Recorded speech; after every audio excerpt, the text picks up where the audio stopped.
Hello, আসসালামু আলাইকুম।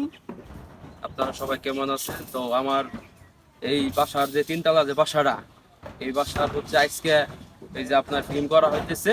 তো আমি আজকে আপনাদের একটা জিনিস দেখাবো সবার জন্য, যারা হচ্ছে ইঞ্জিনিয়ার আছেন বা কন্ট্রাক্টর আছেন বা যারা বাসার কাজ করতেছেন, আপনারা সবাই বুঝবেন।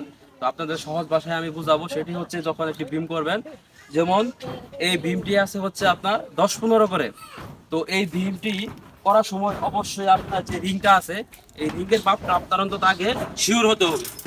যেহেতু এই ভীমে মাপ আছে হচ্ছে 10/15। তো এই রিংয়ের সাইজটি হচ্ছে 7/12।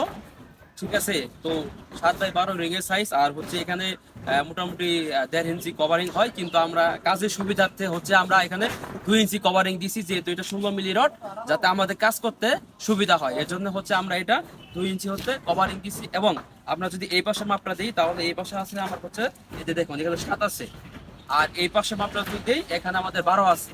তো যেহেতু বিমের সাইজটি হচ্ছে 10/15, এই জন্য আমরা এই মাপটি দিই সাধারণত। তো সবাই হচ্ছে যারা কাজ করবেন তারা অবশ্যই ভীম করার সময় হচ্ছে এই রিং এর আর হুক, তারপরে যে কভারিং, এই বিষয়গুলো আপনারা চেক করে নেবেন। যদি চেক করে না নেন, যখন আপনারা এই কাজটি করবেন, তখন যদি এই রিং এর মাপটা যদি কম থাকে, তাহলে আপনাদের ভীমের সাইজটা কমে যাবে। তো অবশ্যই এই ভীম করার সময় এই রিং সব সময় মাথায় রাখতে হবে। আর এই রিং কত ইঞ্চি পর পর, মানে ডিস্টেন্স যে আছে, কত ইঞ্চি পর পর বসবে, তো এটা আসলে ড্রয়িং অনুযায়ী করা হয়। তারপর আমি বলি 5 ইঞ্চি পর পর বা হচ্ছে 6 ইঞ্চি পর পর বসে। ঠিক আছে। তো সাধারণত 5 ইঞ্চি পর পর হয় আর কি, বা 6 ইঞ্চি পর পর হয়। এটা হচ্ছে স্ট্রাকচার দেখে, যে ড্রয়িংটা আছে সেই ড্রয়িং দেখে। ঠিক আছে।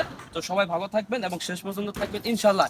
এই ঘরে A to Z, ঘরে ওঠা আগ পর্যন্ত বালি A to Z ভিডিও আপনাদেরকে দেখাবো। সবাইকে ধন্যবাদ।